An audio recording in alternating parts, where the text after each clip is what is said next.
e vamos falar agora de desconstrução.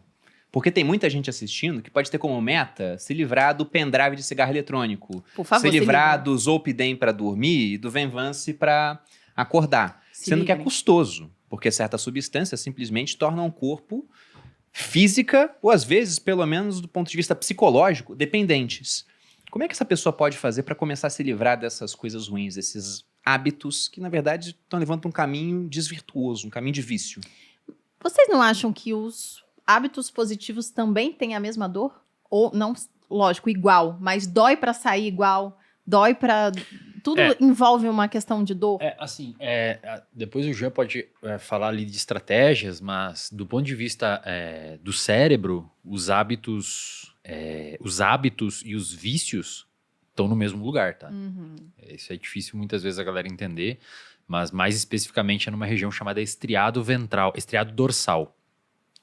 O estriado é uma região que se subdivide em duas grandes regiões, sendo que a ventral é principalmente o núcleo accumbens, que é o sistema de recompensa, e o dorsal é a região dos hábitos e dos vícios.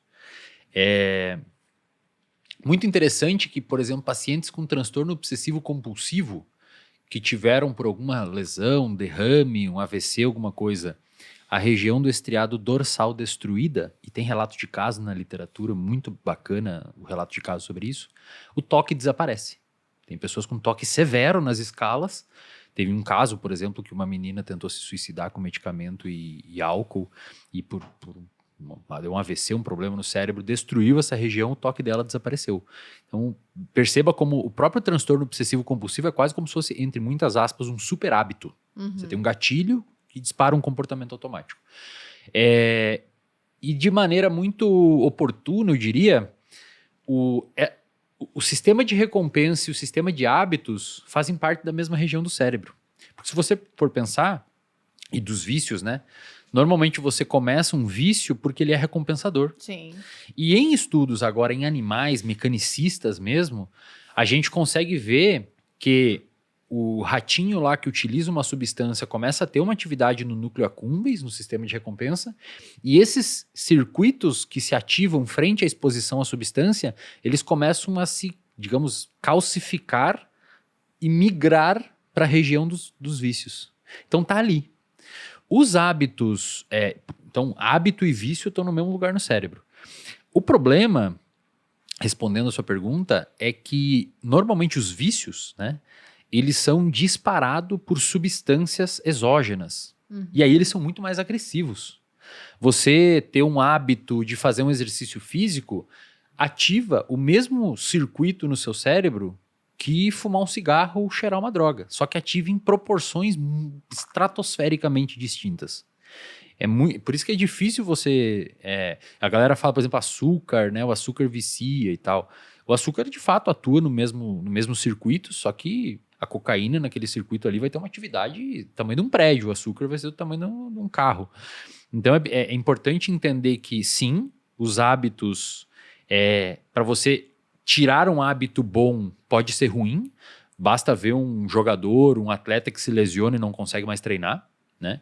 Isso pode gerar uma alteração de humor nessa pessoa, porque aquilo é recompensador para ele. Só que o vício, embora esteja no mesmo lugar, ele tem uma contribuição normalmente exógena por algumas substâncias, Zolpidem, etc., né? Quem é viciado nesses medicamentos, que, digamos assim, dificulta muito, é meio que apelativo demais para conseguir manejar de forma simples, como faria com um hábito bom. Não sei se eu respondi mais ou menos a sua pergunta. Sim.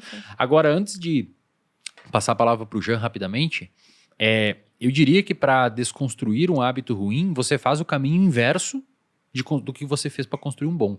Então, se para tomar mais água você deixa a água perto, para parar de fumar o pendrive ou alguma coisa assim, talvez seja interessante começar a se distanciar, criar estratégias de dificuldade de acessar. Se você quer parar de pedir comida no iFood, talvez seja interessante você deixar as marmitas prontas, você, sabe, tentar sujar um pouco aquele hábito para você ver se você consegue desvincular ele de você. Perfeito.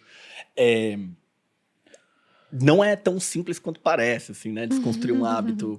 Essa estratégia que o Wesley trouxe, ela é bem importante, esse rearranjo ambiental. Então, quanto mais eu tenho dificuldade em executar o hábito, melhor. Né? Do mesmo jeito que eu quero facilitar o consumo da água, quanto mais eu dificultar... Por isso que eu falei, o celular, modo avião, na gaveta. Né? Às vezes o paciente, por exemplo... Paciente, eu digo por conta da minha experiência clínica, tá? Falando, não consigo acordar cedo, não consigo acordar cedo. Cara, a gente vai ter 5 despertadores no quarto. E o sexto é no banheiro. Você só vai conseguir desligar quando você levantar. Entende? Assim, então, uma coisa é todo esse rearranjo ambiental. Então, imagina assim, nossa, eu queria muito comer um chocolate agora. Puta, eu preciso pegar meu carro e ir até a padaria comprar um chocolate. Diferente, tá aqui na minha gaveta. Sim. Eu abro a gaveta. Faz muita diferença. Pro Bruno, por exemplo, ele sempre Total. pega o carro. Comprar Faz diferença, que às vezes o carro tá lá também. Exato. Mas, Mas é verdade. E isso ensina pra gente uma coisa muito importante, que o comportamento humano, ele é probabilístico.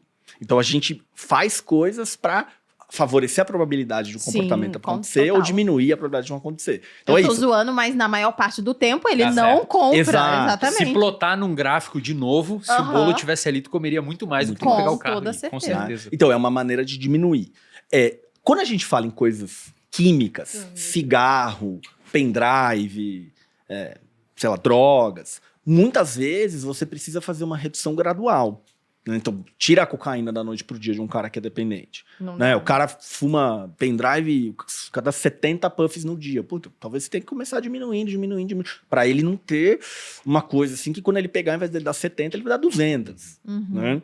Então, às vezes você precisa fazer essa redução gradual. Muito desse rearranjo ambiental. E muitas vezes a gente precisa olhar se esse comportamento está em nome do quê. Então, por exemplo, você falou mais cedo, Bruno, falou assim, cara, tô ansioso, estressado com o trabalho, né? Parece que aumenta a vontade de comer o bolo. Não parece, aumenta. E quando você come a gordura, o açúcar, isso traz um conforto emocional, né? Uma regulação emocional. O que daria para fazer? Que outras maneiras a gente tem para diminuir o teu estresse? Sexo, por exemplo. Fudeu. Né? E aí a gente Aí o começa... Bruno bota a meta de 4 livros no ano. Uma ideia. Né? Aí, ideia. Uma ideia boa. Agora a gente começa a explorar assim, poxa, legal, a minha mulher quer fazer mais sexo. Funciona. Putz, não dá. Sei lá, por que razão? Bom, será que eu conseguiria diminuir meu estresse? Talvez sim, talvez não. Também é muito fácil falar, trabalha menos. Né? Pô, também não é assim. Bom, será que tem outra estratégia de regulação emocional? Né? Será que se em vez de você comer o bolo, você fizer 10 minutos de uma meditação, respiração diafragmática, né? Será que isso te ajuda a regular a emoção? Será que se você se distrair, te ajuda a regular a emoção? Né? Quem tem essa fissura por doce, por exemplo, e eu digo como alguém que tem, passa 10 minutos e vai embora, né? Já percebeu? Tipo, preciso comer um chocolate agora. Dá 10, 15 minutos, ele vai indo embora. Até você esquece. Às vezes você quer uma sobremesa, o garçom demorou tanto pra chegar que você nem quer mais. Né? E não é porque você tá com pressa, é porque a vontade diminuiu.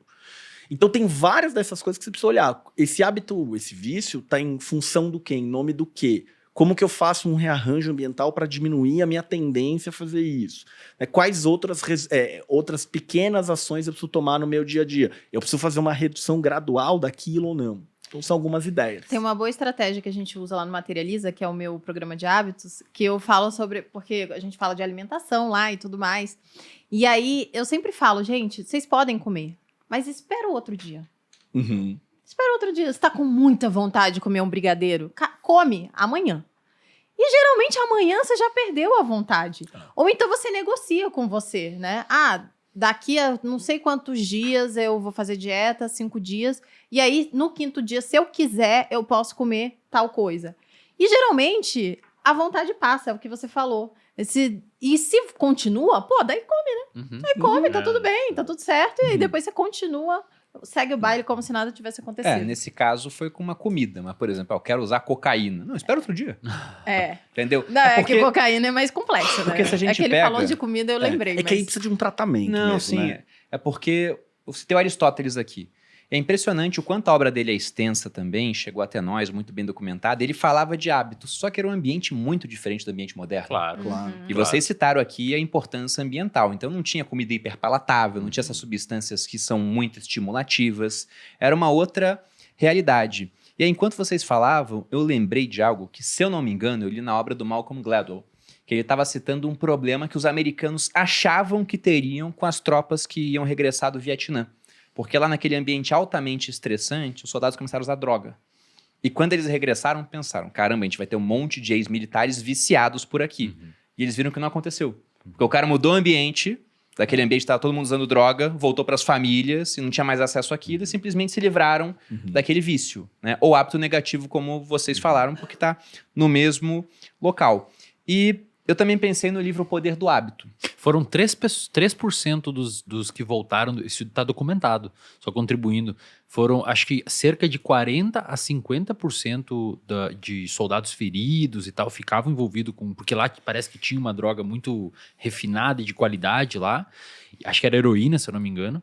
E quando eles retornaram para os Estados Unidos, apenas 3% seguiram viciados. Olha que loucura. Se for heroína, não lembro. Altamente viciante. Eu acho que era heroína. Acho que era O cara heroína. conseguiu se livrar por conta de mudança de ambiente.